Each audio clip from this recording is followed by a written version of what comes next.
디자이너의 목소리로 여성의 일을 말하는 팟캐스트 디자인 FM. 청취자 여러분 안녕하세요. MC 1번 김소미, MC 2번 한경입니다. 와. 벌써 추운 겨울이 됐고 네. 어느덧 4번째 에피소드를 녹음하고 있네요. 한 해가 어떻게 가는지 모르겠어요. 그러긴 벌써 연말이고 캐롤이 들리더라고요. 진짜 저희는 뭐 11월부터 캐롤 틀었습니다. 일찍 시작하셨네요. 저 10월부터 이제 온수매트 켜고 11월부터 캐롤 틀고 계절에 충실한 삶을 살고 있어요. 그럼요. 온수매트는 10월부터 5월까지 켜야 되는 거잖아요. 맞습니다. 저희가 지금 4화하고 3화까지 이제 변호사님이랑 같이 녹음을 했었잖아요. 그렇죠. 그게 벌써 엊그제 세월이 지난 것만 같네요. 굉장히 우리 빠른 타이밍으로 녹음을 하고 있는데도 시간이 잘 가는 것 같아요. 맞아요. 그리고 변호사님이랑 함께 좀 얘기를 하면서 조금 법 똑똑이가 되지 않았나? 이런 생각을 좀 해봤습니다. 저희가 이제 사연이나 이런 것들을 준비하긴 했지만 이 변호사님 얘기해 주는 거 들으면서 이게 이런 사연이었어? 라는 걸 오히려 깨닫게 되는 것도 있는 것 같아요. 맞아요. 그래서 지난번까지는 변호사님이랑 함께 했지만 오늘 4화부터는 조금 주제가 바뀌죠. 맞아요. 지금까지는 이제 나한테 일을 주는 사람과의 관계 혹은 우리 회사랑 우리 회사하고 같이 일하는 회사 뭐 이런 관계들에 대해서 살펴보는 게 중점이었다면은 이제부터는 우리 회사 안에서 우리를 괴롭게 하는 것들에 대해서 이야기를 주로 해보게 될 것 같아요. 사실 이렇게 회사 근로자와 회사 관계로 이제 주제를 이야기한다고 했을 때 주변에서 되게 많은 사연들을 한번 얹어주셨잖아요. 맞아요. 뭐 아주 큰 것까지 안 가더라도 그냥 우리를 괴롭게 하는 거 되게 많잖아요. 막 뭐 회사에서 너무 내 사생활에 대해서 꼬치꼬치 물어본다든가 막 간섭한다든가 이런 것부터 시작해가지고요. 그런 상황이 있을 때 뭔가 그만 말하세요라고 하고 싶은데 이거를 분위기를 너무 해치지는 않고 싶고 근데 이제 그런 말을 그만하기는 하고 싶고 막 이런 생각이 들 때 경희님은 뭐 어떤 식으로 대처를 보통 하시나요? 저는 사실 마음속으로는 뭐 예를 들면 뭔가 성차별적인 말을 했다 그러면 뭐 뭔가 고조선이세요? 뭐 이렇게 말을 되게 대응하고 싶긴 한데 마음속으로는 그런 말 하면은 옛날 사람이에요. 약간 그런 거 있잖아요. 네네. 근데 이제 실제로 그 상황에 딱 닥치면 약간 너무 당황스럽고 일단 그 맞아. 말을 지금 저 사람이 내가 지금 실제로 이거를 육성으로 들은 건가? 이걸 판단하는 동안 그 상황이 되게 빠르게 지나가잖아요. 맞아. 그래서 이 상상만큼 빨리 대처를 못했던 것 같아요. 그게 뭔가 항상 스스로에게 아쉬운 점이거든요. 소미님은 어떻게 하시나요? 저는 사실은 약간 의외로 비위가 좋아서 뭐야 이렇게 지나갈 수 있어요. 근데 저는 이제 회사에 있고 저랑 같이 일하는 저보다 연차가 적은 동료들이 있다 보니까 이분들이 그런 말을 들을 때는 내가 이 사람들을 방어해야 되는 입장이잖아요. 맞아. 그러다 보니까 계속 늘고 있는 게 0.3초 만에 진짜 이상한 표정 짓기.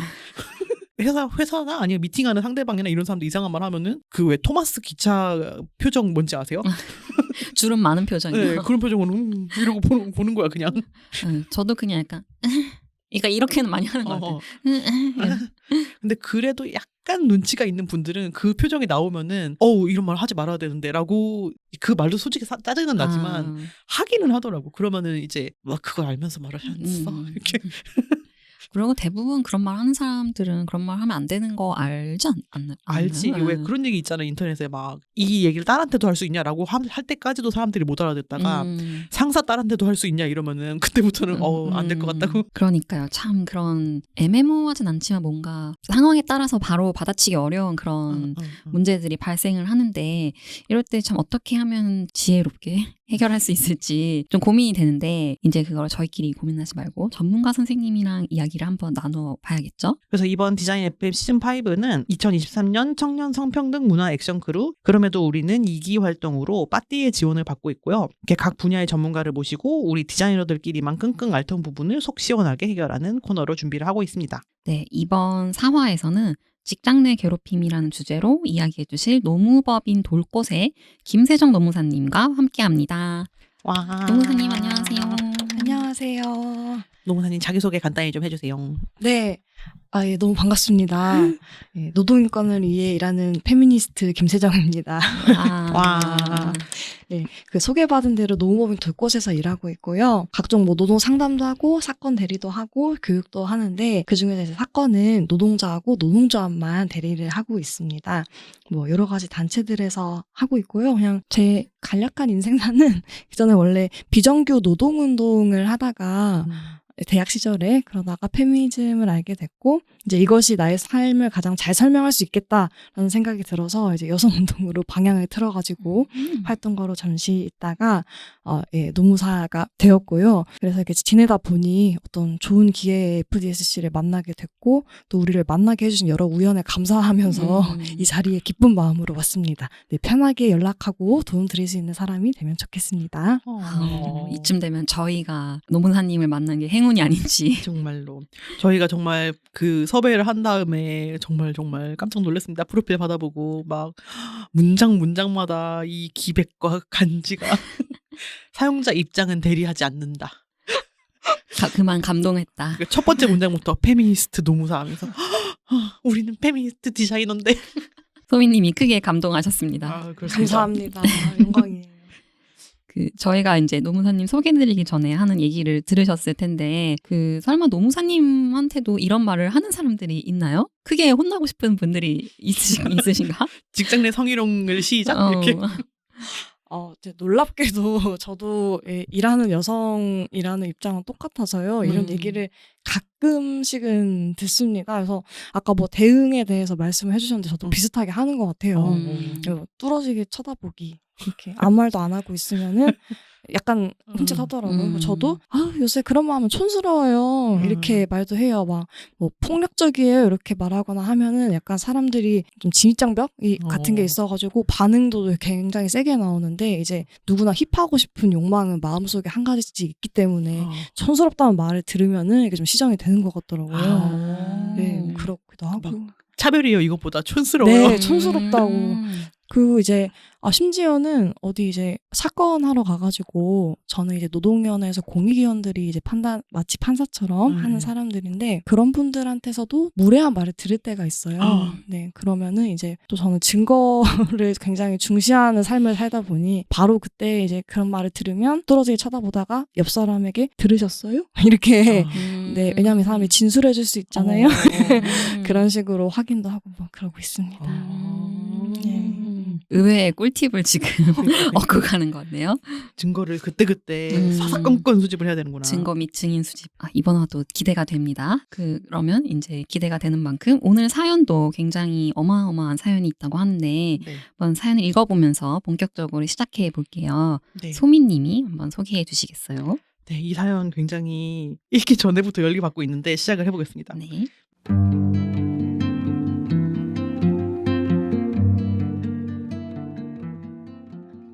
안녕하세요. 저는 직원 30인 규모의 제조 기반 스타트업에서 근무하는 5년차 디자이너 하루살이입니다. 회사 대표님은 마케터 출신으로 창업 동아리를 기반으로 시작했다고 해요.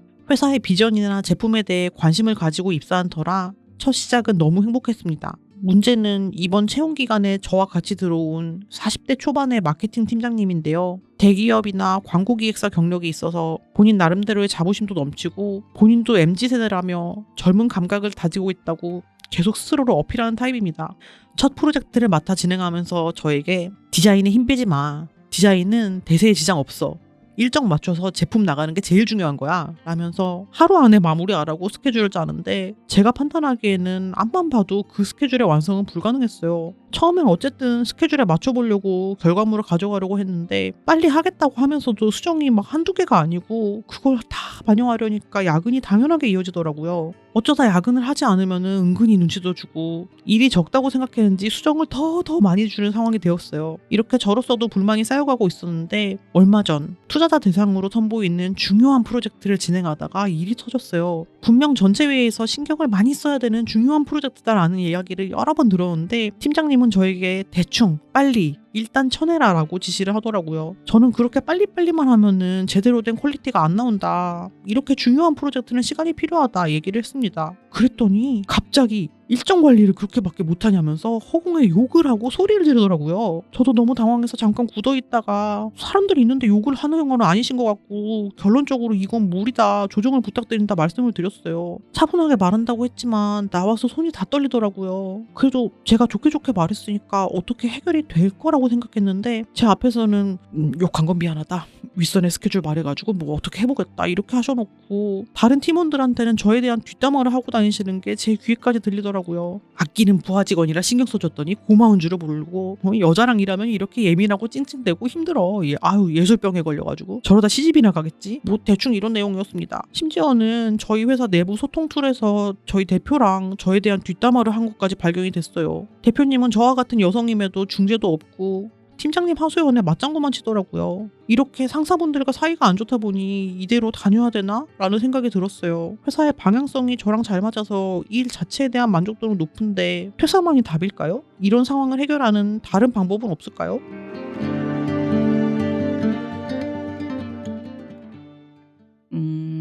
밑줄을 치면서 욕하고 싶은 게 너무 많은데 이 사연자분 그걸 너무 힘들었을 것 같아요. 이 약간 도와주는 사람도 없어 보이고 지금 사연상에서는 감정적으로 너무 힘들고 이렇게 회의 시간에 욕하지 말라고 말하는 것 자체는 되게 용기 있게 하신 것 같아서 장하지만 안타깝고 열받고 약간 지금 그런 상황이거든요. 이분이 되게 보통은 이렇게 할 힘도 안 들잖아요. 저런 팀장이 있으면 그냥 아우 나가야지 이렇게 되는데 그치.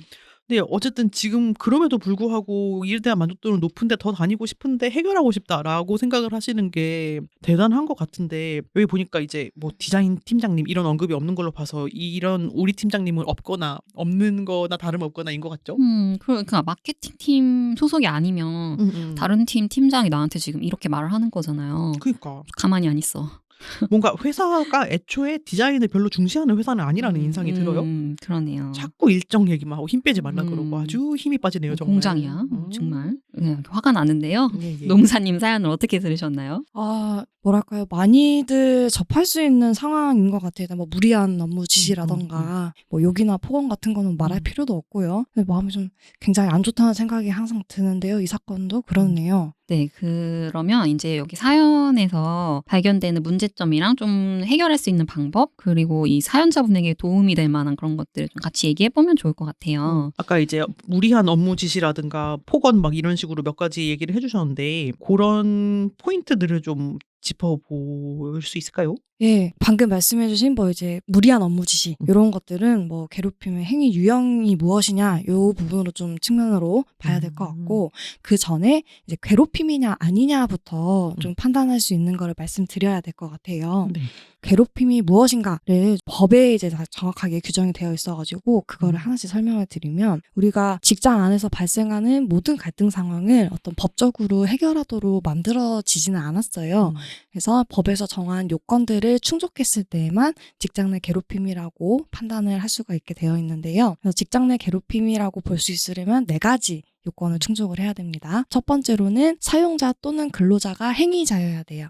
네, 사용자 또는 근로자. 그리고 두 번째로는 직장에서의 지위 또는 관계 등의 우위를 이용하여 야 한다는 게 있습니다. 여기서 우위라는 걸 좀 더 자세하게 설명을 드려보면 이 피해를 당한 사람으로 하여금 대처할 수 없을 만큼의 어떤 상황을 만들어 놓는 뭐 그런 거라고 생각을 하시면 돼요. 그래서 지위 또는 관계 등의 우위라고 해서 지위의 우위는 우리가 쉽게 상상할 수가 있죠. 네네. 방금 이제 이분은 팀장님이신 거잖아요. 네네. 지위적으로 위에 있으신 분이에요. 그리고 사연자분이 연령을 밝혀주지는 않았지만 40대라고 팀장을 특정한 걸 보니 아마 연령도 좀 높을 것 같은데요. 이 연령 같은 경우에는 지위가 아니죠. 이런 건 관계 등의 우위로 넘어갑니다. 예. 관계 등의 의는 이런 연령 같은 걸 포함해서 뭐든지 될 수가 있어요. 뭐 예를 들면은 인적 속성, 연령 같은 거, 성별도 될 수 있고요. 그리고 인적 속성 외에 뭐 근속 연수도 될 수 있고요. 그리고 또 놀랍게도 1대 다수 이런 수적인 측면에서도 네. 집단 린치. 예, 맞습니다. 왕따 같은 거 있죠. 따돌림 이런 것들이 이제 관계의 우위에 다 포섭이 될 수 있어요. 그래서 실무적으로는 직장 내 괴롭힘 조사 같은 걸 할 때 요건을 다 충족을 해야 되니까 요 우위성을 판단하기 위해서 조사하는 사람들의 상황을 굉장히 좀 면밀하게 살펴봐요. 예를 하나 들어볼까요? 제가 지금 이제 4년차 노무사인데 만약에 제 밑으로 이제 후배 노무사님이 저희 사무실에 오게 되셨어요. 네. 그럼 여기서는 제가 선배니까 근속연수에 있어서는 더 이제 우위에 있을 수가 있죠. 네. 근데 이 들어오신 분이 남성이시고 저보다 나이가 10살가량 많으시다고 한번 가정을 해볼까요? 이런 경우에 요분이 뭐 그럴 일이 없어야 되겠지만 저에게 괴롭힘을 행하면 이제 관계 등의 우위를 가지고 괴롭힘을 했다고 볼 수도 있는 거예요. 네, 연령이나 성별의 우위를 가지고 있다는 측면에서 우위는 그 정도고요. 그 다음에 이제 가장 현실에서 좀 판단하기가 어려운 부분이 세 번째 이제 요건인데 그것이 업무상 필요성이 없는 행위를 한 거를 보고 이제 괴롭힘이라고 하게 되어 있어요. 업무상 필요성. 네.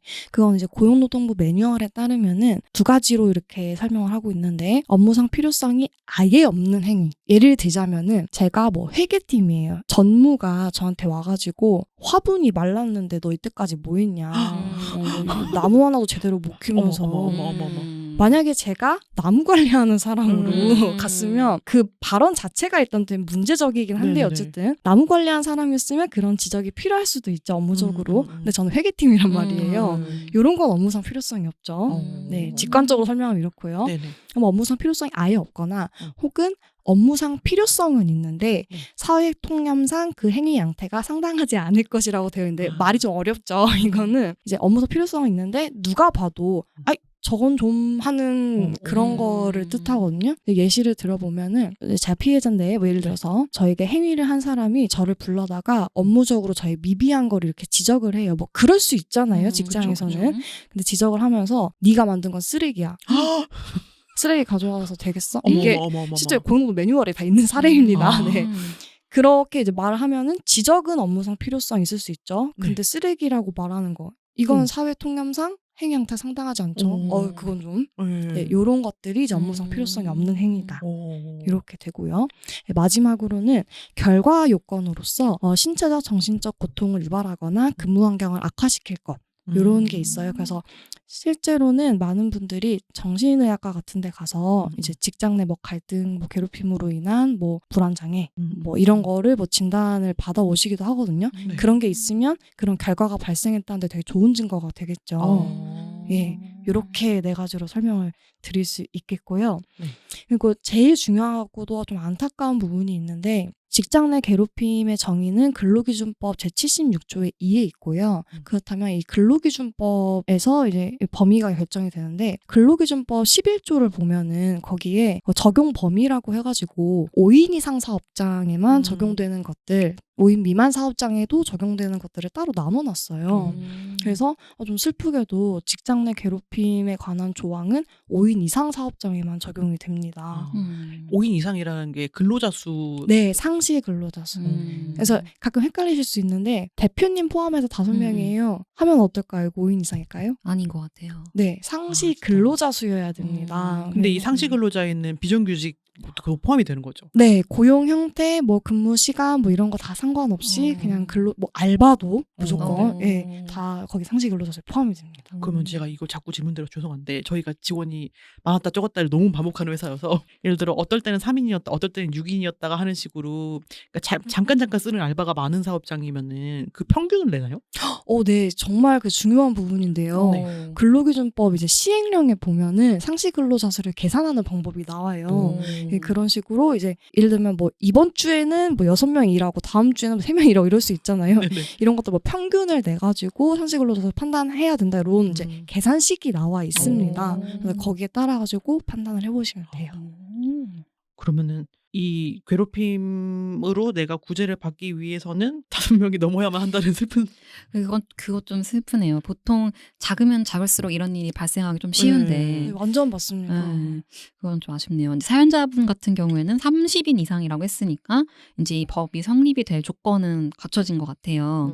잘은 뭐 따져봐야 알겠지만은 그냥 저희가 느끼기에는 다 해당되는 거 아닌가? 이런 느낌이 드는데. 맞아요. 그리고 이분의 처한 상황에 보면 이제 스케줄, 그러니까 불가능한 스케줄을 강요하니까 결국에는 이제 야근을 할 수밖에 없는 상황으로 넘어가잖아요. 이런 거에 대해서도 괴롭힘이다라고 주장할 수 있을까요? 하루면은 뭘 할 수 있는 걸까? 근데 하루면 생각하다 보면 시간 다 가지 않나? 그러니까 뭔가 하고 있던 일을 발전시키는 게 아니라 신규 시간인 것 같은데 말씀하시는 거 모니터 보니까. 째려보는 거 하루 다 갈 것 같은데 그러니까. 뭘 하라는 건지 모르겠어요. 사실은 이런 식으로 애매한 것들이 문제가 많이 되어요. 특히 이제 아까 제가 설명드린 요건 중에서 어떤 부분이 문제가 되냐면 업무상 필요성에서 문제가 되거든요.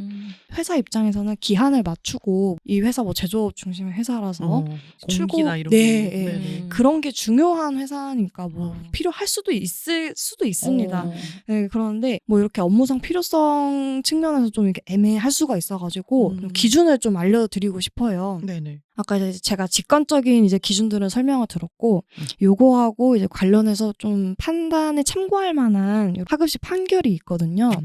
어떤 내용이 있냐면, 겉으로 보기에는 업무 범위 내의 행위로 보이더라도, 그러니까 어떤 업무 지시나 명령 같은 게 그냥 네. 업무상 필요성이 있어 업무 내의 범위로 보이더라도 수행이 불가능한 것을 강제하는 행위. 그러니까 뭐 예를 들면 밤새서 해야 된다는 말을 직접적으로 하지 않았지만 밤새야지만 할 수 있는 그런 애들을 지시하는 거. 야, 지금 네. 저녁에 퇴근 한 5시쯤에 이것 좀 내일 아침까지 해줘. 야, 이런 것도 그런 거죠. 뭐 금요일 막 5시 반에 막 이렇게 예, 다음 주 월요일에 보고할 수 있게 좀 예, 이런 것들, 예, 이런 것들도 이제 직장 내 괴롭힘에 해당하는 판결이 있어요. 그래서 요거는 이제 참고용으로 제가 말씀을 드리는 거고, 네네. 그래도 이제 업무상 필요성에 대한 판단은 좀 다른 맥락 같은 걸 고려해서 정확히 해봐야 된다. 이런 말씀을 좀 덧붙이고 싶습니다. 야근할 수밖에 없는 상황, 이것도 참 괴롭네요. 이 시간이 모자라니까 야근을 하게 되는 건데, 이 하루 만에 한다라고 하면은 야근을 보통 해가지고는 안 될 것 같아. 한두 시간 더 해가지고는. 이 사람의 이 빨리빨리 정신에 의하면은 이런 야근이 한두 번이 아니었을 것 같고요. 그래서 제가 이제 직장 괴롭힘 예방 교육 같은 것도 많이 다니는데 이제 그럴 때 드리는 말씀이 어떤 행위들은 너무나 명백한 다른 법 위반에 해당해서 반드시 괴롭힘으로 이렇게 접근하지 않아도 되는 것들이 있어요. 이렇게 말씀을 드려요. 네. 예를 들면은 그 연차 휴가를 쓸 때 보통 회사에서 어떻게 쓰세요? 이렇게 있다가 저 이날 쉬어도 될까요? 그걸 보통 쓰죠. 연차 신청. 네, 그걸 쓰죠. 그래서 거기 언제 쓰는 거 하고 이제 사유에 맨날 개인 사정. 맞아. 그걸 써서 이제 결제 상신 이렇게 하고. 우리는 조그만 회사라서 그런 게 없어. 그냥 제가 그거 만들어 보려고 어떤 걸 도입을 했냐면, 그래서 연차를 쓸지 안 쓸지에 대해서 그냥 구두로 의논을 한 다음에 제출 자체는 그냥 시스템으로 이거를 도입을 하는 중이거든요. 근데 이제 쓸지 안 쓸지 의논 파트가 늘 이제 고민인 거죠. 맞아. 그런 거 많잖아요. 이렇게 어쨌든 이제는 약간 사회적으로 연차는 자유롭게 써도 된다는 있지만 눈치를 주잖아요. 내가 뭐 예를 들면 수요일 날 쉬겠다고 하면은 뭐 그럼 내가 시킨 이거는 다 했어? 그러면 뭐 언제까지 할 수 있는데? 이런 말을 덧붙이잖아요. 그러면 이제 눈치 보고 그 쉬는 그 하루 종일 내내 막 연락을 한다든지. 그거 어딨어? 그건 어떻게 되는데? 막 누가 알고 있는데? 막 이렇게 한다든지 눈치 보이게. 이런 것들이 되게 많단 말이죠. 제가 이게 또 연차에 대해서 길게 설명을 드리면은 이게 오늘 주제하고 좀 이렇게 빗나가니까. 그럼 야근에 대해서 이야기를 해볼까요? 그래서 제가 이제 어떤 연차 얘기를 꺼낸 거는 방금 이제 말씀해 주신 것처럼 경위님이 이제 우리가 다 알아요. 법적으로도 연차 휴가는 자기 이제 노동자에게 청구할 수 있는 권리가 있고 예외적인 경우에 사용자가 그 청구한 날에 사용하는 것이 사업 운영에 막대한 지장이 있을 때 그때만 이제 시기를 변경할 수 있는 시기 변경권을 가지고 있거든요. 예외적으로. 그래서 뭐 개인 사유 발표 이런 거는 사실 안 해도 되는 그런 거긴 한데요.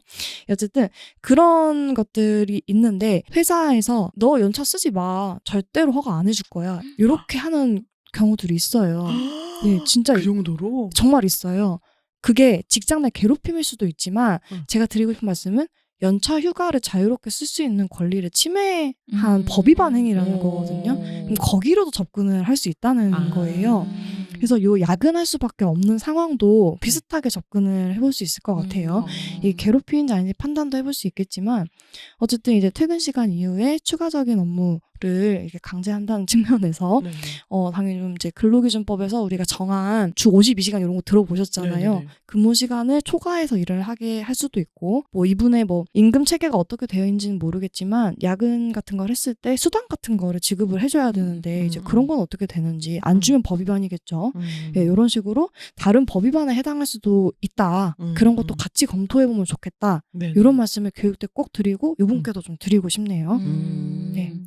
그렇네요. 그 괴롭힘 요소가 아니어도 이제 다른 명백한 법 위반으로 다행히 이분이 가해자가 행위를 해주셔가지고 조금 도움이 되는 포인트가 있었네요. 응? 그러면은 이를테면은 다른 법으로 접근할 수도 있다라는 것 중에 저는 그 여자랑 일하면 이래서 안 돼 시집이나 가겠지 파트가 약간 걸리는데 이게 뭔가 성차별에 관련된 법으로 또 갈 수 있는 거 여지가 있을까요? 안 그래도 제가 그 직장갑질 119라는 데에서도 활동을 하고 있는데요. 네네. 거기 이제 젠더폭력 특별대응위원회에서 이렇게 활동을 하면서 이 부분을 좀 고민을 많이 하고 있어요. 우리 노동관계 법령에 이런 성차별적인 발언을 직접적으로 제재할 수 있는 규정은 사실은 없거든요. 아이고. 그래서 이게 일단 뭐 말이 나왔으니까 드리는 말인데 이런 성차별적 괴롭힘을 성희롱, 직장 내 성희롱으로 접근할 수 있을까? 참고로 직장 내 성희롱은 남녀고용평등법이라는 법에서 규정을 하고 있고 그 법은 뭐 사업장에 뭐 5인 이상 일해야 된다 이런 규정이 없어서 모든 사업장에 적용을 해야 돼요. 어쨌든 성희롱에 또 성립 요건이 있을 거잖아요. 근데 거기 보면은 성적 언동 등으로 인하여 뭐 성적 불쾌감이나 혐오감을 느꼈거나 아니면 뭐 직장 생활에 이렇게 영향을 끼치겠다는 뭐 그런 게 있었다거나 단순히 이런 발언이 있었다는 것만으로는 성립 요건 충족하기가 약간 좀 빗나가는 그런 게 있고요. 그다음에 이제 좀 전에 말씀드린 것처럼 괴롭힘을 좀 확장해 가지고는 접근을 해볼 수 있겠는데 이제 고용노동부가 직장 내 괴롭힘 관련해서 매뉴얼을 내놓은 게 있어요. 이거는 오픈 자료니까 인터넷에 치면 다 나오거든요. 그래서 올해 5월 달에 개정판을 내면서 거기 안에다가 이 성차별적 괴롭힘도 괴롭힘 행위의 뭐 예시로 볼 수 있다. 뭐 이런 내용을 넣어놨더라고요. 그래서 그 매뉴얼에 뭐 예를 들면 응대나 정리는 여자가 해야 되고 힘쓰는 일은 남자가 해야 된다. 뭐 이런 말. 아니면 뭐 된장녀. 이런 말. 야 회사에서 네, 진짜 그런 말 하기 쉽지 않은데. 있으니까 그러니까. 그게 매뉴얼에 아유, 써져 와. 있죠. 놀라운데요.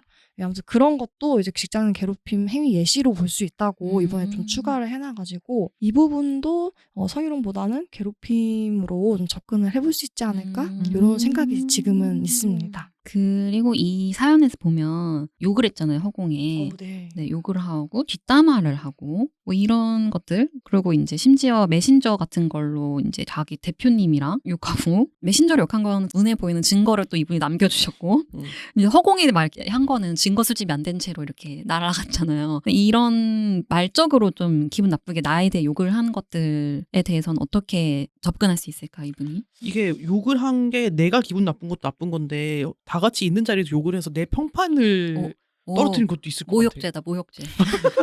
모욕적이야. 명예훼손. 예, 이런 법 위반이 또 될 수 있겠네요. 이 부분은 말씀해주신 부분들에서 사실 행위들이 약간 좀 명시적이기도 하고 누가 봐도 좀 잘못된 행위라는 생각이 있어서 뭐 판단 기준에 대한 얘기보다는 증거 수집의 부분에서 전 좀 걱정되는 것들이 있어요. 떠오른 것만 여기서 간단하게 말씀을 드리면 지적해 주신 것처럼 허공으로 말은 흩어지는 거잖아요. 그러면 이제 이거를 이 사람이 점쟁이가 아닌 이상 돌려서 도루마무 아닌 이상 도루할 수 없는 이상 이거 시간 돌릴 수도 없고 점쟁이라면 미래를 내다보고 이렇게 녹음기라도 켤 텐데 못하니까 문제가 되거든요. 행위 자체 입증을 못해서 이런 거는 이제 아까 제가 잠깐 말한 것처럼 옆 사람에게 이렇게 진술 같은 거 부탁하거나 네. 이런 게 좀 필요한데 그게 좀 피곤해서요. 뒤에서 좀 말씀드리고요. 그다음에 그 메신저에서 봤다는 게 요거 좀 조심하셔야 될 것 같아가지고. 남의 게 몰래 본 것처럼 되는 네. 건가? 근데 아마 이게 내부 소통 툴 일하는 거 보니까 아마 슬랙 같은 걸 얘기하시는 그쵸. 것 같아요. 슬랙이면은 뭐 다 볼 수가 있으면은 네네네. 뭐 그거는 괜찮아요. 제가 상상한 거는 가끔 그 뭐 카톡 같은 걸로 네네네. 이렇게 제가 무슨 상담을 최근에 했었냐면 이 사람을 너무 내보내고 싶은 거예요. 그래가지고 이 사람이 뭐 다 퇴근하고 회사에 잠깐 볼 일이 있어서 회사에 갔다가 그러시면 안 됐는데 대표 컴퓨터인가 노트북이 있길래 잠깐 열어봤는데 카톡창이 그대로 뜬 거죠. 대표가 인사 권한을 가진 어떤 장하고 네. 얘기를 막 하는데 얘 문제 없이 내보내야 되니까 뭐 취업 규칙 같은 거 잘 마련을 해놔라. 법률 상담을 받아보자. 뭐 이런 대화를 나눈 걸 본 거예요. 저한테 이거 증거로 활용할 수 있겠냐. 또 그거를 사진을 찍어 놓으셨어요. 그리고 제가 그거는 이제 개인정보보호법상에 좀 법위반이 너무 있어서 뭐 증거로 제출하시는 건 자유인데 그 제출 수집과 제출에 따른 법적인 책임은 지셔야 될 거다. 이렇게 안내를 해드렸거든요. 그래서 이것도 뭐 당연히 모두가 공유하는 툴에 볼 수 있는 거면은 괜찮은데 만약에 이제 1대1 메신저를 보셨다. 그러면 좀 조심을 하셨으면 좋겠어서 이거는 좀 말씀을 드려봅니다. 네. 그러면 이제 두 개가 궁금한데 하나는 만약에 내가 일기장 같은 거 쓰라고 보통 하는 거 있잖아요. 네. 그래서 오늘 뭐 몇 월 며칠 몇 시에 누구누구 팀장이 나한테 이렇게 말했다 하는 게 도움이 되는지가 일단 궁금하고 두 번째는 이 메신저를 부주의한 사람이라 가지고 자기가 모니터에 이렇게 다 보게 켜놓는 그런 사람 되게 많잖아요. 네. 그렇게 지나가면서 다 보게 글자도 키워놔. 자기의 사생활을 막 공개하는 사람 있단 말이야. 이렇게 아무렇지도 않게. 그러다가 이제 지나가다가 봤는데 뭐지? 이렇게 글자가 너무 보이는 거죠. 이렇게 발풍선이 이렇게 있으니까. 근데 또 왜 가끔 그런 거 있잖아. 내가 너를 이렇게 욕하고 있다는 거를 봐라. 이런 느낌으로 일부러 그 창을 열어놨다라는 느낌이 너무 들게. 너무 숨기고 싶은 의지가 없는데 봐버리는 거다. 그럼 약간 이러면은 괜찮은 건지. 저는 거의 이렇게 만천하에 보여주고 있어. 난 널 싫어해. 말. 그 정도 되면은 이 메신저 아니어도 티가 나셨을 거예요. 다른 증거를 수집하시는 게 그렇죠. 좋겠다는 생각은 드는데요. 근데 어쨌든지 간에 이 두 번째 질문부터 답을 드리면 방금 말씀드린 거랑 결론이 다르지 않아요. 개인 간의 메신저라는 그 매체 때문이에요. 네. 그러니까 이게 몰래 봤다도 중요하지만 요 대화가 어쨌든 1대1 메신저라는 거는 다른 사람에게 공개되지 않을 게 전제되어 있는 상황이잖아요. 예, 물론 창에 띄워놓기는 했지만요. 어쨌든 그래서 개인정보보호법 등등의 정보보호와 관련한 법적 책임이 있을 수 있어요. 예, 그래서 좀 조심하셔야 된다는 말을 거듭 드리고요. 그다음에 그 일지 관련해서는 증거가 정말 없어요. 사실은 진짜 오시는 분들 대부분인데 그래서 제가 꾸준히 자세하게 적어놓은 일지 같은 거는 증거로서도 활용을 해볼 수 있습니다라고 말씀을 드려요. 그래서 뭐 일기 같은 거 쓰시는 분들 있잖아요. 그것도 다 제출을 하실 수 있어요. 어떤 식이 좋냐면은 그냥 단순히 오늘 내가 기분이 나빴다. 누구 때문에 기분이 나빠서 회사 다니기 싫다. 뭐 죽고 싶다. 요렇게 감정만 담는 게 아니고 몇 월 며칠에 뭐 사무 공간에서 주변에 누가 있었는데 거기서 이 사람이 특정 발언 뭐라고 했다. 이렇게 좀 자세하게 써놓은 거를 축적을 해놓으면 좀 도움이 되거든요. 하나로는 당연히 안 되고 그러니까 이게 반복적이어야 된다 이런 말이 아니고요. 증거로서의 좀 효력성이랄까요? 그런 측면에서 하나보단 좀 많이 그리고 자세하게 쓰면 좋다. 그리고 정 없으면은 제가 본 분 중에는 그 이메일에 나에게 보낼 수 있잖아요. 이메일. 근데 이메일 보내고 나면 수정 못 하잖아요. 그러면 조작을 못 하잖아요. 그래서 그때 자기에게 보내는 이메일을 쓰신 거예요. 그게 좀 축적이 되면은 괜찮겠죠. 아니면 친구나 애인, 가족들하고 그때 나누는 카톡 같은 거. 나 오늘 방금 진짜 스트레스 너무 많이 올랐다. 뭐 뭔 일 있었어? 아니 팀장이 불러가지고 헛소리 하는 거야. 뭐라 했는데? 뭐라 하는데 나 진짜 때려줘. 이런 것도 증거로 제출해볼 수가 있습니다. 그 날에 날짜가 찍히니까요. 네. 날짜 잘 찍어놔야겠네요. 네, 날짜 중요합니다. 오후 11시 12분 이렇게만 찍지 말고. 날짜 시간까지. 네, 시간까지. 그러면은 이 사연에 대해서 마지막으로 살펴볼 게 이 대표님의 반응인 것 같은데 이것을 해결하고 싶어서 팀장보다 윗사람이니까 아마 대표님한테 얘기를 하신 것 같고 이 회사에 따로 뭔가 이런 것들을 담당하는 HR 부서가 있지는 않은 것 같아요. 바로 대표님한테 얘기를 하신 거 보니까. 근데 이제 대표님이 뭔가 그냥 좋게 생각해 이런 식으로 하신 것 같고 그 팀장님이랑은 오히려 약간 뭐 네가 고생한다 야 약간 이렇게 하신 것 같은데 이 반응을 어떻게 우리가 판단을 할 수 있을까요? 대표도 좀 문제를 삼고 싶은 마음이 있으신가 일단 이걸 좀 여쭙고 싶어요. 그렇다면은 이제 그 대표가 반응을 하면서 어떤 발언을 했는가 요거를 봐가지고 대표도 괴롭힘 행위자로 볼 수 있을까 이렇게 좀 생각을 해볼 수가 있을 것 같고요.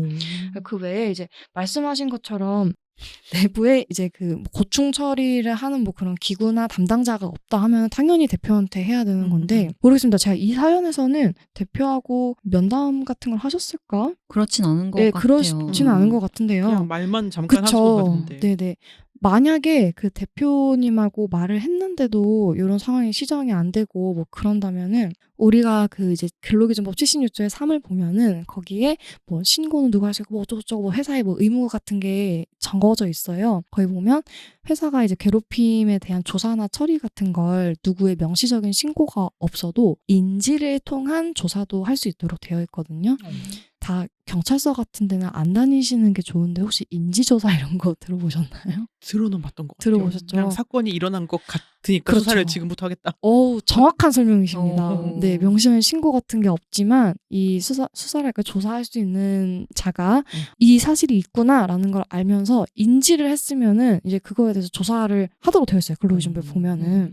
그래서 어떤 사안이 있었냐면 모 공공기관에서 이게 누가 신고는 안 했는데 우리 왜 뭐 블라인드 같은 것도 있고 하잖아요. 뭐 회사 커뮤니티가 있을 수도 있고요. 거기다가 글들이 계속해서 올라오는데 그 글들이 모두 다 특정한 누군가의 갑질을 고발하는 내용이었던 거예요. 익명으로 올려 하니까 누군지 특정한 올린 사람 모르는데 근데 이 공공기관이다 보니까 감사를 받아야 된단 말이죠. 그래서 감사기관에서 공공기관 감사 중에 요 사실을 알게 된 거예요. 너네 익명으로 자꾸 죄송한데 뭐 소미과장 자꾸 뭐 갑질이 올라오더라. 이거 뭐야? 이러면서 너네 직장 내 괴롭힘 인지조사를 해야 되겠어. 그 공공기관이 그래 신고는 안 들었지만 인지조사 해야 되겠다. 해가지고 이제 조사를 하고 뭐 그런 상황이 있었거든요. 예, 요거는 알아주시면 좋겠고요. 그리고 마지막으로 그냥 하나 말씀드리면 만약에 대표 말을 구체적으로 보니까 그것도 괴롭힘인 것 같아요. 그러면은 대표가 지금 행위자인 상황인 거잖아요. 네. 근로기준법 제116조 보면은 거기에 괴롭힘 행위자가 사용자이거나 사용자에 가까운 가족일 경우에는 과태료를 부과할 수 있다. 1천만 원 이하에. 대표가 괴롭힘을 했을 때는 좀 특별하게 관리를 하고 있어요. 그래서 대표를 만약 신고하고 싶으시면 고용노동부에 바로 가서 대표가 행위자니 과태료 부과도 해주세요 라고 말할 수가 있다는 점은 알아주시면 좋겠습니다. 우리 사연 하나에서 아주 많은 이야기들을 나누고 있는데요. 저희가 앞에서 이제 사연을 하나씩 보면서 어떤 식으로 이것들을 입증해 나갈지 그런 얘기들도 좀 한 것 같긴 한데 이런 것들을 알고 있다가도 막상 저런 말을 딱 듣는 순간에 머리가 하얘져가지고 어메 이렇게 되는 지금 내가 뭘 들은 거지? 이럴 수가 있는 것 같아요. 상황이 발생한 그 순간 즉시 정신을 차리고 해야 될 만한 행동들이 있을까요? 당연히 뭐든지 증거 수집을 해야 될 거고요. 그리고 이 대응 방법에 대해서 필요하면은 노동상담을 바로 받아보는 것도 저는 필요하다고 생각이 들어요. 왜 노동상담 받게 되면 저도 그렇지만 증거가 어떤 게 될 수 있다는 조언도 해드릴 수 있고 어떤 방식으로 뭐 해결해 볼 수 있다 이런 말씀도 드릴 수가 있어서 그래서 상담을 좀 받아보시라는 말씀 드리고 증거를 당연히 수집해야 된다고 했는데 이게 제가 증거를 가지고 일하는 사람이면서도 증거 수집이라는 게 얼마나 어려운지를 너무너무 잘 알아요.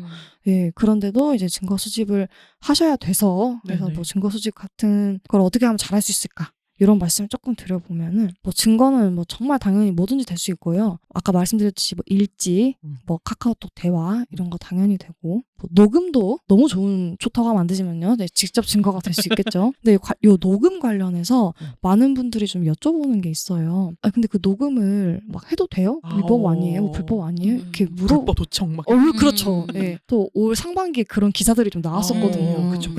이거는 확실하게 말씀을 드리면 지금 현행법에서는 대화에 참여하고 있는 사람이 참여하고 있는 대화를 녹음하는 거는 불법이 아닙니다.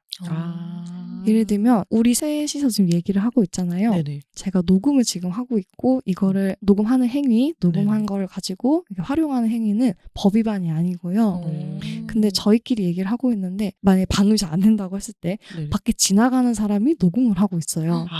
대화 참여자가 아니잖아요. 저분은 이제 불법을 하고 계시게 되는 누군지 겁니다. 몰라도 지금 불법 행위를. 그래서 이게 언제 좀 문제가 되냐면 따돌림 같은 게 사실은 증거 수집하기가 되게 어려워요. 그러네. 네, 그래서 약간 뒷담화 하는 것 같아서 따로 이렇게 몰래 녹음을 하시는 분들이 계세요. 요거는 문제가 좀 될 소지가 있다는 아이고. 걸 예, 아셔야 됩니다. 증거 수집을 잘 해야 한다. 네. 그러면 그 외에 사연자분이 생각해 볼 수 있는 해결 방안은 또 어떤 게 있을까요? 저야말로 이분께 질문을 하고 싶은데요. 어. 네, 왜냐하면 상담을 할 때 항상 요 찾아온 내담자가 원하는 결론이나 결말 같은 게 있거든요. 네네네. 이제 그걸 알아야지. 왜 그러냐면 법적으로 뭐 신고해라 이렇게 하는 건 너무 쉬운 말이에요. 근데 그게 항상 베스트 선택지는 아닐 수도 있거든요. 네네. 그래서 이분께 먼저 여쭙고 싶긴 한데 어쨌든 좀 오픈해서 좀 말씀을 드려보면은 어떤 결말을 원하든지 간에 일단 뭔가를 내가 문제제기하고 싶다 하면은 제일 중요한 거는 용기를 가지고 이걸 알리는 겁니다. 네, 알리는 거는 동료에게 뭐 도움을 청하는 거 뭐 이것도 당연히 포함되고요. 더 중요하게는 이제 어떤 처리 권한이 있는 사람에게 고충 면담을 하는 게 제일 중요합니다. 네네. 사실은 요거부터가 좀 진입장벽이 있잖아요. 그렇죠. 회사에서 안 좋은 얘기 하는 게 보통 어려운 일이 아니거든요. 맞아요. 네. 그런데도 가끔씩 보면은 얘기한 것만으로 회사에서 어떤 조치를 취해주는 회사들도 있어요. 그래서 용기 내는 게 제일 중요하고, 그래서 이제 뭐 대표나 뭐 고충 접수 담당자가 있다면 뭐 그런 사람들하고 면담을 하고, 면담하면서 거기서 이제 원하는 방향을 좀 밝히시면 되는데, 뭐 어떤 결말 원하는지, 이제 고용노동 매뉴얼에 있는 것만 이제 원칙적인 내용만 좀 설명을 드리면, 요 사연자분이 팀장하고 더 이상 마주치고 싶지가 않아요.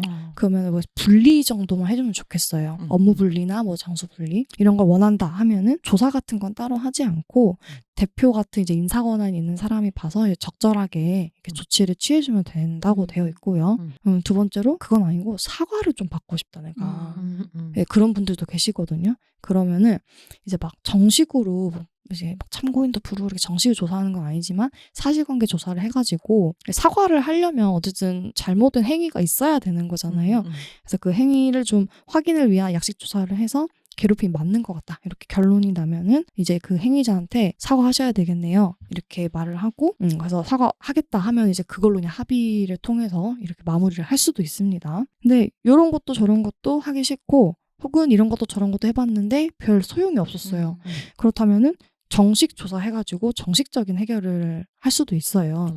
근로기준법 제76조의 3에 이제 아까 제가 말씀드렸듯이 사용자가 괴롭힘이 발생했을 때 해야 되는 의무들이 있다고 말씀드렸잖아요. 거기에 있는 의무들이 요 이제 정식 조사와 관련된 것들인데 이런 것들이 있어요. 간략하게 말씀드리면 신고가 들어오면은 지체 없이 객관적으로 조사를 해야 되고요. 네, 일단 이게 첫 번째 의무고 이게 직장내 괴롭힘 금지법이 한번 개정이 됐어요. 개정되면서 들어온 말이거든요. 지체 없이 객관적으로 조사가. 왜 들어왔을까요? 그전에 신고를 해도 회사가 안 움직이는 거예요. 조사를 자꾸 차일피일 미루고 그래서 들어온 건데 그래야 되고 그 다음으로는 조사 기간 동안에 이제 신고를 한 사람을 보호하기 위한 조치를 해줘야 돼요. 근무장소의 변경이나 유급휴가 명령 같은 거를 권리니까 알아두시라고 말씀드리는 네네네. 거고요. 세 번째로는 조사를 제대로 해가지고 괴롭힘이 맞다 이런 결론이 나면 그때도 이제 피해자 보호를 위한 조치를 해줘야 되고요. 그리고 피해자 보호 조치 해줬으면 당연히 행위자에 대한 조치도 해야 되겠죠. 징계나 뭐 근무장소 변경 등의 명령을 또 해줘야 되고요. 그리고 이제 당연히 이 모든 과정은 제일 중요한 게 비밀 유지가 되어야 됩니다. 네, 조사 과정에 참여한 모든 사람들은 조사 과정에서 알게 된 비밀을 다 유지를 해야 되는 이런 상황이 있고요. 뭐 이렇게 원하는 결말에 따라서 선택을 하실 수 있겠고 무엇보다 이 결말까지 도달하기 위해서는 용기를 내서 면담 먼저 하셔야 된다. 네, 이렇게 정리를 해보겠습니다. 그러게. 이 면담이 굉장히 부담이겠어요. 그러니까 보통은 원하는 바까지 얘기하는 것이 너무 부담스러워서 팀장인데 뭐 요즘 힘들어요. 그럼 팀장이 뭐 했는데? 그러면은 그냥 뭐 일도 되게 많이 있고 이렇게 하다가 그냥 네가 좀 참아 이러면 네 이렇게 끝날 확률이 높잖아요. 보통 이제 아까 같은 대표님도 이제 좀 무마하려고 하는 것 같고 근데 이제 저는 대표님한테 요청을 한다. 이 팀장님이 안 이랬으면 좋겠다. 혹은 사과받고 싶다. 아니면 이분을 어떻게 좀 징계를 해달라는 걸 얘기하는 건 진짜 굉장히 용기가 필요한 일이긴 하겠네요. 저분을 내쫓아주세요가 제일 좋을 것 같긴 한데 그러니까. 뭐 아무튼 그런 건 힘들겠지만 그리고 이제 회사에서 해결이 어려우면 고용노동부를 통해서 이제 뭐 진정을 한다든지 뭐 그런 걸 할 수도 있는 거겠죠. 이런 저희가 뭐 소송을 건다라고 하면은 막 뭐 몇백 몇천이 든다 이런 정도의 느낌이 있는데 노무사님한테 이제 컨택을 해가지고 어떤 고용노동부 진정으로 넘어가거나 등등의 것을 한다고 하면은 법정 소송이랑은 조금 다른 맥락인 것 같아가지고 이럴 때 드는 시간이나 그런 게 얼마 정도로 예상하고 내가 시작을 하면 될까요? 일단 결론부터 말씀드리면요. 기간을 여쭤보셨으니까 고용노동부에서 진정사건을 처리할 때 25일 이고 2회에 한해서 이렇게 연장할 수 있다 뭐 이런 게인데요. 이거는 원론적인 얘기고요. 제가 경험한 바로는 한 번도 지켜진 적이 없습니다. 물론 소송은 애초에 이렇게 뭐 준비 기한, 뭐 이거 변론 기한, 뭐 이런 것들이 필요하기 때문에 당연히 늘어지는 게 맞는데 고용노동부는 그래서 좀 신속한 구제를 위해서 이런저런 제도들을 마련해놨음에도 불구하고 굉장히 좀 오래 걸릴 수도 있어요. 그래서 이거는 좀 참고를 하시면 좋겠고요. 그 이제 고용노동부 신고는 바로 하실 수도 있어요. 그런데 이제 바로 하시더라도 원하는 어떤 방향으로 진행이 안 될 수도 있어요. 결론 말씀드리면 이거 좀 설명을 드리면 바로 신고를 하고 싶다는 분들이 계세요. 회사가 뭐 예를 들면 좀 규모가 작거나 뭐 그래가지고 회사에서 조사를 기대하기가 어려운 거예요. 그래가지고 나는 고용노동부에다가 좀 법의 힘을 빌려서 바로 좀 해보고 싶다 이런 분들이 계시는데 결론만 말씀드리면은 어렵습니다. 진정을 제기할 수는 있는데 그게 효과가 생각보다 없을 수도 있어요. 회사에 신고하지 않고 고용노동부 바로 가면은 고용노동부가 어떻게 하냐면 회사에다가 너네 신고 있었어? 신고 있었는데 왜 조사를 안 했지? 이렇게 하면서 조사를 얼른 하세요라는 시정 지시를 내려요. 그게 끝이에요. 여기서 바로 괴롭힘인지를 판단해 주지는 않습니다. 이 이유는 직장 내 괴롭힘 금지법 제도 자체가 사업장 내에서 자율적으로 해결하도록 만들어 놓은 제도이기 때문이에요. 그래서 사업장에서 먼저 신고를 받아가지고 처리하도록 만들어진 거라서 고용노동부에서 그렇게 안 해주고요. 근데 다만 아까 제가 대표의 경우에는 과태료 조항이 있다고 말씀드렸잖아요. 그럴 때는 고용노동부로 바로 가셔도 됩니다. 그런 경우에는 이제 회사에서 대표가 행위자니까 조사 같은 게 공정하게 이루어지게 기대하기 어려운 상황이잖아요. 그럴 때는 고용노동부 바로 가셔도 되고. 그래 고용노동부에는 너무 많은 사건 사고들이 모이니까 네, 맞아요. 이런 거는 약간 먼저 회사에서 해결하고 오렴 이렇게 할 것 같기는 좀 하네요. 네. 그래서 그 비용 같은 걸 말씀을 드리면은 법인마다 굉장히 달라가지고 저희 사무실 기준으로 말씀드리면 내부 기준이 있기는 한데요. 그래도 적지 않은 돈이요. 몇십만 원 이렇게 생각하시면 안 됩니다. 네네네. 네. 그리고 보통 모든 법률 다루는 사무실들이 다 그런데 착수금이 있고 또 성공보수가 따로 있어요. 그래서 그런 것도 좀 고려하시고 이제 근데 사건은 안 하지만 혼자 하실 수 있는 것들은 노동상담으로 끝나기도 하거든요. 그러니까 대면 상담은 좀 비용이 훨씬 좀 저렴하니까 그걸 좀 이용해 보시고 선택하시면 어떨까? 이런 생각이 있네요.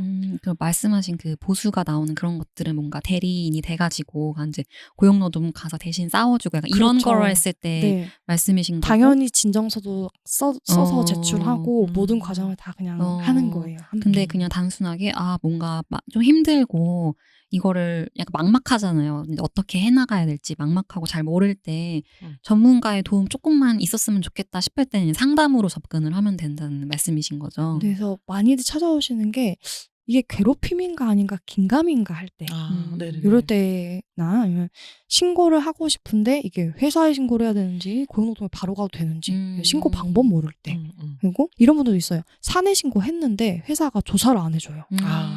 이런 분들 어떻게 해야 되나요? 이러시기도 하고 아니면 회사에서 조사도 다 했는데 괴롭힘이 아니래요. 그럼 이럴 때 어떻게 해야 되나요? 이럴 때도 고용노동부 가면 또 되거든요. 그러면 이때는 조사가 미비하게 된 것 같으니 다시 조사해 주세요. 뭐 이런 식으로 진정 넣을 수 있어요. 이럴 때는 좀 전문가를 찾아서 상담해보는 게 좋습니다. 그러면 나의 마음 그리고 나의 준비된 시간과 돈에 따라서 여러 가지 선택을 할 수 있겠네요. 그러네요.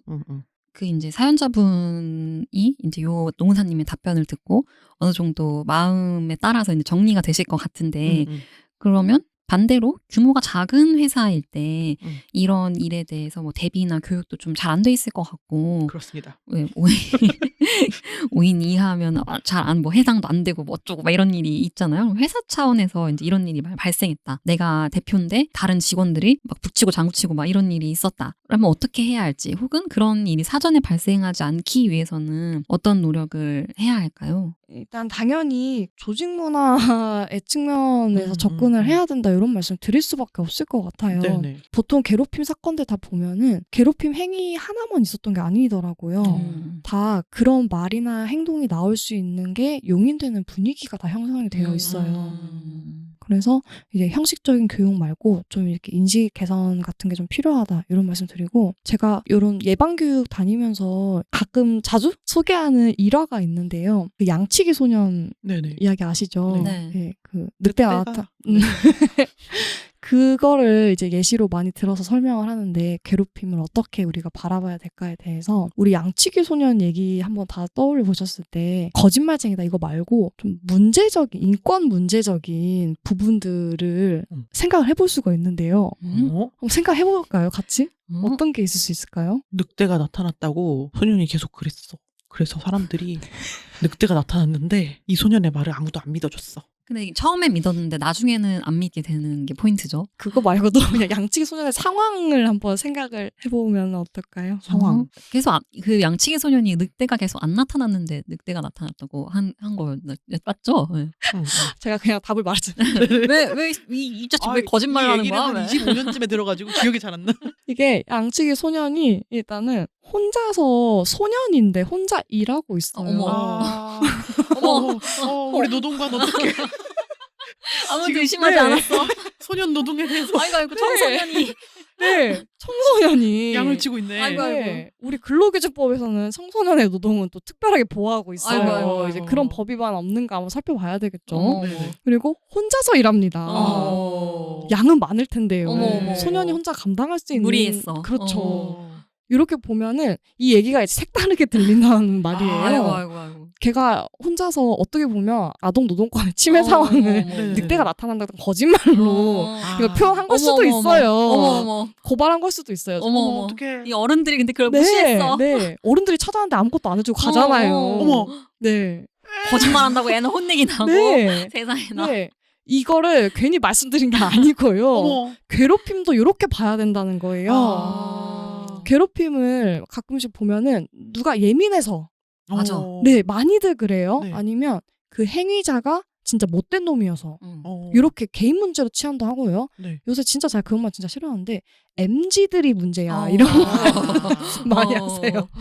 네, 예, 다를 뿐이에요. 예, 네네. 문제는 아니죠. 뭐 그렇게 접근하시기도 하고 가끔씩 갑질도 갑질인데 을질이 요새 너무 심합니다. 이런 말씀하시는 분들도 있어요. 네. 저 진짜 들어본 말이거든요. 네, 그런데 그거 다 하나씩 보면은 개인 혹은 뭐 어떤 소수 집단 뭐 이런 걸로 치환해서 계속 뭔가 문제를 풀어내려고 하는 거예요. 괴롭힘의 문제를. 근데 양치기 소년의 예시에서 봤듯이 괴롭힘은 이 구조적인 맥락에서 그 직장 문화의 문제에서 이렇게 바라봐야 되는 거거든요. 그런 측면에서 예방교육 같은 것도 이루어져야 되는 거고 지침 같은 것도 세세하게 만들어져야 되는 거고 그래서 실제로 어떤 연구 결과를 보면은 직장 내 괴롭힘은 조직 시스템의 문제다라고 해가지고 조직의 뭐 업무 같은 게 정확하게 잘 배분이 되어 있고 뭐 누가 어떤 업무하고 이런 아니면 이렇게 흐름 같은 게 정확하게 좀 잘 정해져 있으면 괴롭힘도 덜 발생한다. 이런 연구 결과도 있어요. 그래서 이런 이제 전반적인 노동 환경에 어떤 변화가 있어야지 괴롭힘도 좀 예방할 수 있다는 생각을 가지고 접근을 해야 한다는 말씀을 드리고 싶었습니다. 예. 그리고 또 평소에 이 조직 구성원들한테 신뢰를 주는 것도 굉장히 중요해요. 그래서 발생했을 때 회사가 잘 대처해 줄 거라는 기대감을 심어줘야 되거든요.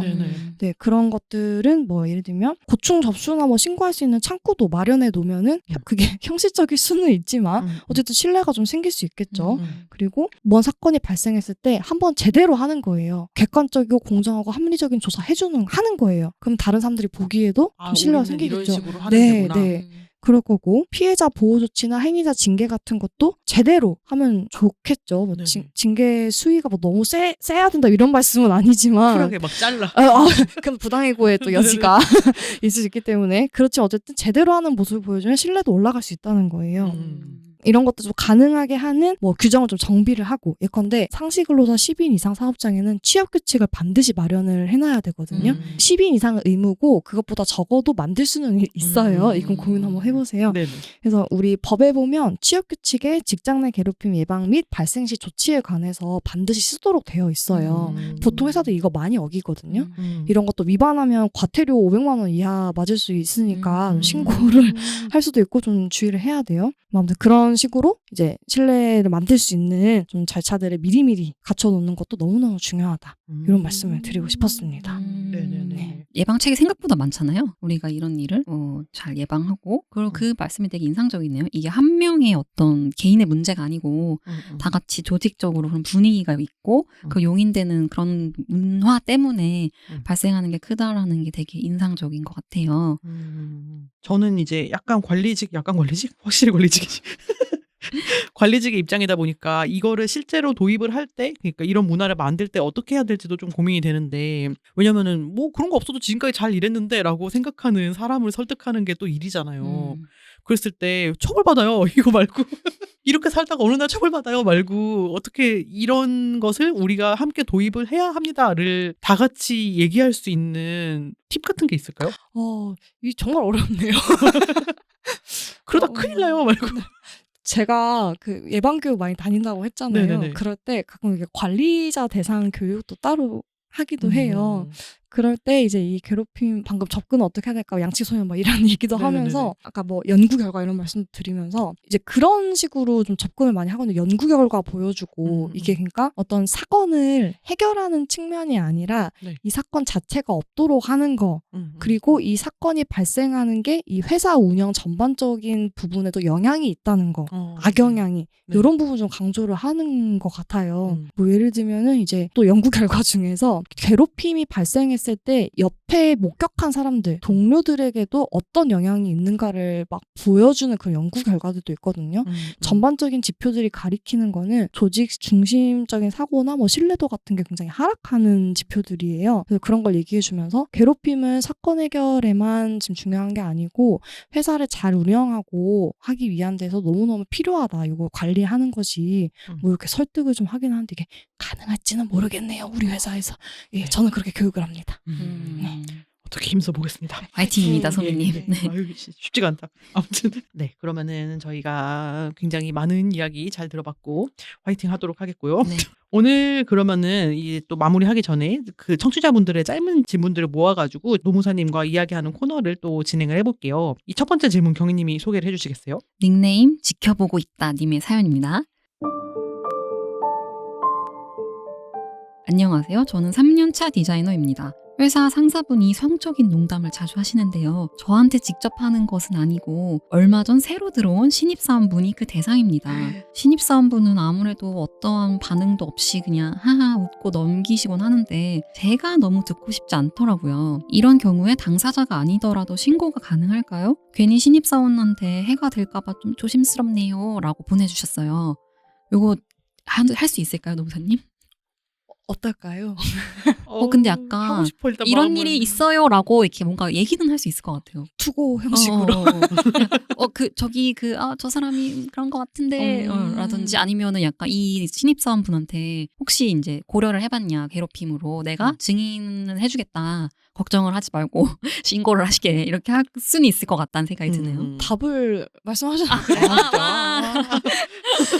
저는 이제 노무사니까 그래도 법 규정을 다시 말씀드리면 요거는 지금 괴롭힘도 그런데 성적인 농담이라는 거 보니까 직장 내 성희롱에 해당할 여지도 있어 보입니다. 내용은 모르지만 네. 괴롭힘과 성희롱은 규정 자체가 엄청 닮아 있어요. 거의 똑같거든요. 그래서 그 괴롭힘은 근로기준법 제76조의 3 보시면 되고 조치에 대해서 성희롱은 남녀고용평등법 제14조 보시면 되는데요. 두 조항의 제1항들이 모두 다 신고에 관한 내용인데 그 시작이 이거예요. 누구든지 끝은 신고할 수 있다. 이 말은 피해 당사자가 아니더라도 제3자도 신고할 수 있다는 말이거든요. 그래서 고민 안 하고 신고하실 수는 있다. 근데 다만 제가 아까도 말씀드렸는데 어떤 결말을 원하는지는 요 후배분께 네네. 물어보시거나 후배분이 어떤 결말을 원하는지를 밝히셔야 돼요. 이 사람이 익명을 원하거나 혹은 정식 조사 원하지 않으면은 신고가 있더라도 더 이상 할 수 있는 건 없거든요. 네, 그거는 좀 알아주셔야 될 것 같습니다. 그러게. 근데 이 신입사원분이 너무 신입이고 해가지고 저는 그냥 제가 참을게요 이래버리면은 이런 수밖에 없는 건가 마음이? 안타깝게도 그분의 의지가 의지가 먼저니까. 예, 예. 그러면 누군가 한 명한테 나한테 한마디만 그 얘기 하기를 기다려야 되는 거네요. 그러니까 이 상사분이 나한테 그 농담을 꼭 하기를 맨날 녹음기를 들고 번만. 다니면서 제발 한 번만 걸려라. 신고 바로 해버릴 테다. 법이 그렇게 되네요. 그렇구나. 신고가 누구나 가능하다는 점. 근데 또 한편으로는 디자인 업계는 아무래도 신입사원 이런 관계가 아니고 프리랜서로 일용직이라고 그래야 돼요? 아무튼 단기 계약을 하는 경우도 굉장히 많거든요. 아예 뭐 4대 보험 가입이 아니라 그냥 3.3% 이렇게 해가지고 그 소속된 게 아니고 피해자가 프리랜서인 경우에는 어떤 식으로 해결할 수 있을까요? 이런 거를. 이 프리랜서 쟁점에 관해서는 정말 드리고 싶은 말씀이 많은데 일단 안타깝게도 요 질문에 딱 맞는 원론적인 얘기만 좀 드리겠습니다. 네네. 기본적으로는 이제 이 직장 내 괴롭힘에 관한 규정이 다 근로기준법에 있다가 보니까 근로기준법이 보호하는 노동자인 경우에만 이 괴롭힘 금지법이 적용될 수 있어요. 이 말은 근로기준법 제2조 제1항 제1호에 보면 네. 거기에 근로자가 뭔지가 이렇게 규정이 나와 있거든요. 정의가. 그 정의에 부합하는 근로기준법상 근로자야지만이 요 괴롭힘 금지법을 적용할 수가 있어요. 그래서 프리랜서 같은 경우에는 그런 근로자에 해당하지가 않아가지고 괴롭힘 금지법을 바로 활용할 수가 없다는 좀 너무 슬프고도 안타까운 말씀을 드리고요. 근데 다만 법은 최저 기준을 마련해 놓은 거기 때문에 제가 아까 취약규칙에 괴롭힘 관련 규정 만들어놔야 된다고 했잖아요. 네. 좀 규모가 있고 특히 방송사 같은 경우들에는 좀 나쁜 말로 비정규직 백화점이라고도 부르는데요. 네, 그러다 보니까 다양한 고용 형태들이 있어서 취업규칙 같은데 이 괴롭힘 금지 조항을 프리랜서 등등까지 다 확대해서 적용한다는 내용을 두고 있기도 해요. 다 그런 건 아닌데요. 그런 네네. 경우가 있어요. 그래서 우리 회사에도 뭐 그런 게 있다면은 좀 고민해볼 만하고 이거는 말이 좀 길어질까 봐 걱정이 되는데 이 사례는 제가 꼭 소개를 해드리고 싶어서 근로기준법 적용은 안 되지만 그래도 도전을 해볼 수는 있는 사례가 최근에 나왔어요. 예, 이게 하급심 판례 판결이기는 한데 그 이제 특수 형태 근로 종사자 뭐 특고 노동자, 특수고용 노동자 이렇게 부르는 분들 있잖아요. 네네. 보통 프리랜서 분들인데 그 중에서 대표적인 직종인 골프장 캐디. 네네. 캐디분의 사례에서 직장 내 괴롭힘이 인정된다는 걸 전제로 민사상 손해배상 책임을 인정한 그런 판결이 나왔어요. 간단히 말씀드리면 이제 캐디가 골프장에서 상급자로부터 어떤 외모 비하, 폭언, 뭐 공개적인 질책 이런 것 때문에 안타깝게 사망을 하셨고 네, 그래서 유족분들이 뭐 이제 이곳저곳 찾아다니신 거죠. 그랬는데 고용노동부를 먼저 찾아갔더니 프리랜서라서 괴롭힘은 맞는데 프리랜서라서 관련 조항을 적용할 수 없다. 이런 말을 듣고 이제 바로 소송을 제기하신 거예요. 그냥 돈으로 보상받겠다 이런 걸로 하신 거 다른 거 다 안 되니까. 그래서 법원에서 프리랜서라고 하더라도 이건 괴롭힘이 맞고 괴롭힘으로 인한 피해를 보상하기 위해서 손해배상하세요. 이렇게 판결을 낸 게 있어요. 도전을 해보는 것도 필요하다. 우리한테 그런 길이 또 생겼다. 이 말씀을 드리고 싶습니다. 그렇군요. 그 마지막 사연을 아까 지금 방금 얘기해주신 사연으로 답변이 될까 싶다가도 혹시 좀 다른 쟁점을 볼 수 있나 싶어가지고 그냥 마저 얘기를 드릴게요. 오늘 마지막 사연 닉네임 분위기 페이커님의 사연입니다. 저는 1년차 편집 디자이너입니다. 최근 감리를 하나둘 따라다니며 배우고 있는데요. 컴퓨터 앞에 앉아서 작업만 할 거라고 생각했던 것과 달리 외부로 나가는 경우가 많아서 힘들던 와중에 저희 회사랑 쭉 거래하신 인쇄소 사장님이 자꾸 툭툭 건드는 얘기를 하시더라고요. 말을 애교 있게 예쁘게 안 한다. 남자인 실장님 말고 제가 와야 분위기가 산다. 시장님에게 말씀드려봐도 급한 인쇄소 다 해주는 그 귀한 인쇄소니까 뭐 그 나이 많은 분이 그러는데 그냥 한 귀로 듣고 흘려 이런 얘기를 하십니다. 경력도 얼마 안 돼서 제가 뭔가 해볼 만한 힘은 없고 직장 내가 아닌 거래처 사장님의 성희롱 발언이 고민인 경우에는 어떻게 해결하는 게 좋을까요? 라는 사연인데요. 저는 이거 들으면서 약간 뭔가 회사 차원에서 근로자를 보호하는 개념으로 얘기를 해볼 수 있지 않나 싶은 생각이 들어요. 정확한 접근이신데요. 어. 네, 이제 거의 뭐 도달하신 것 같습니다. 예. 제가 똑같은 말씀 드리려고 했는데 아까 그 남녀고용평등법의 제14조가 이제 성희롱이 발생했던 회사의 의무를 규정한 거라 했잖아요. 그 바로 밑에 제14조의 2조를 보면은 고객 등에 의한 성희롱 방지라는 조항이 있어요. 네, 그래서 그걸 간단하게 말씀드리면 회사 사장은 고객 등 업무와 밀접한 관련이 있는 사람이 회사 소속 노동자한테 성희롱을 하면은 노동자가 고충 해소를 요청할 때 근무 장소의 변경이나 유급휴가 등등 뭐 이런 적절한 조치를 해줘야 된다. 그리고 고객으로부터 성희롱 당했다고 주장을 하면서 신고를 했거나 아니면은 고객이 요구하는 성적인 요구에 따르지 않았다는 이유로 불이익한 거, 뭐 해고 등 뭐 이런 불이익한 처우를 하면 안 된다. 요런 규정이 있어요. 그래서 만약에 대표한테 이런 걸 얘기를 했는데 보호를 안 해주면 대표님은 요 남녀고용평등법 제14조의 일을 그냥 어긴 게 되시는 거죠.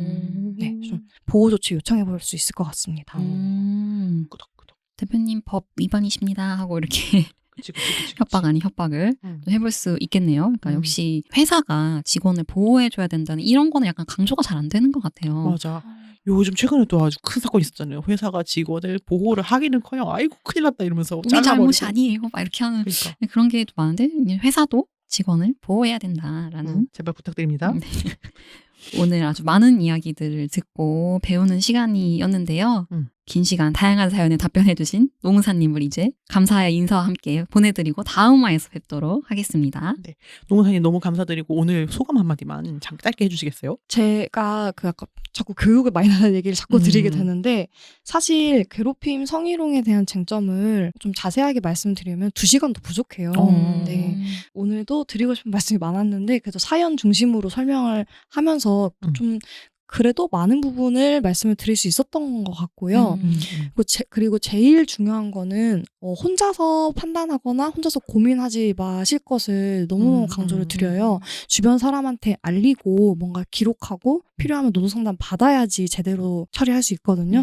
그래서 이제 혼자 끙끙 앓지 말고 도움을 요청하자. 그리고 뭐 괴롭힘이 발생한 건 당신 때문이 아니고 그걸 용인하는 회사가 잘못하는 거다. 이 생각을 좀 가지시면 좋겠습니다. 네네. 그러면은 이제 정말로 노무사님을 보내드리도록 하겠습니다. 오늘 너무 감사드려요. 다음 화에서 뵙겠습니다. 안녕히 가세요. 안녕히 가세요. 감사합니다. 경희님 어떠셨어요? 내용들이 다들 열불이 나네요. 그러게요. 많이 화가 나는데 생각보다 저는 막 이렇게 그런 사건들을 만났을 때 엄청 감정적으로 막 화가 났다가 이거를 어떻게 대처해야 될지 뭔가 법이나 뭐 약간 증거 수집 이런 거에 포커스를 맞추면 엄청 이렇게 갑자기 차분해지면서 다 이렇게 증거 수집해버릴 테다 약간 이렇게 차분하게 되더라고요. 그래서 오늘 뭔가 그런 걸 좀 더 체계적으로 이야기를 듣고 해결할 수 있는 방법을 조금 더 전문적으로 알게 돼서 맞아요. 좀 뜻깊은 시간이 아니었나 싶습니다. 맞아. 그전까지는 내가 언젠가 다 터뜨릴 거야 이러면서 차곡차곡 모은 다음에 공론화할 거야 막. 그게 한 2년 지날 동안 아무 데도 쓰이지 않아. 그리고 이게 사실 회사에서는 뭐 직장 내 괴롭힘법에 대한 교육을 한다든지 이런 게 있긴 한데 그 교육 듣기는 해도 이렇게 한 귀로 듣고 한 귀로 흘리는 경우가 많거든요. 맞아요. 근데 이제 오늘 비로소야 이 노무사님과 얘기를 하면서 아 그런 게 있었구나. 귀에 쏙쏙 들어오는 이거구나. 1대1 교육을 듣게 돼서 도움이 많이 되었습니다. 네네네. 이게 참 근데 가해자들 머릿속에다 이거 똑똑똑 집어넣고 싶은데 맞아. 쉽지가 않네요. 아무튼 그래도 뭐 실제적으로 우리가 해결하는 방향만을 아는 것만으로도 어떤 출발점이 되지 않을까 싶은 생각이 드네요. 오늘 이렇게 저희가 직장 내 괴롭힘 그리고 뭐 성희롱 이런 것들에 대해 얘기를 나눠봤는데 다음 화에서는 다시 김세정 노무사님과 함께 요즘 정말 많이 얘기하고 고민하는 주제 고용과 해고 회사와 잘 이별하기 그런 주제로 이야기를 나눠보겠습니다. 네, 그럼 오늘 마무리 인사를 한번 해볼까요? 네. 디자이너의 목소리로 여성의 일을 말하는 팟캐스트 디자인 FM은 애플 팟캐스트와 스포티파이에서 들으실 수 있으며 유튜브에도 통째로 업로드됩니다. 디자인 FM 이번 시즌은 2023년 청년 성평등 문화 액션 크루 그럼에도 우리는 2기 활동으로 빠띠와 함께하고 있습니다. 디자인 FM은 언제나 여러분의 청취 후기를 기다립니다. 애플 팟캐스트 리뷰, 스포티파이 그리고 유튜브에 많은 댓글 남겨주세요. SNS에 해시태그 샵 디자인 FM과 함께 올려주시는 후기들 늘 지켜보고 있습니다. 있습니다. 여러분의 관심 저에게는 큰 힘이 됩니다. 디자인 FM은 페미니스트 디자이너 소셜 클럽 FDSC가 만듭니다. 인스타그램에서 fdsc.kr을 팔로우해주세요. 팟캐스트 외에도 FDSC의 다양한 활동 소식을 접하실 수 있습니다. 그럼 우리는 다음 화에서 만나요. 적게 일하고 많이 버는 그날까지. 안녕.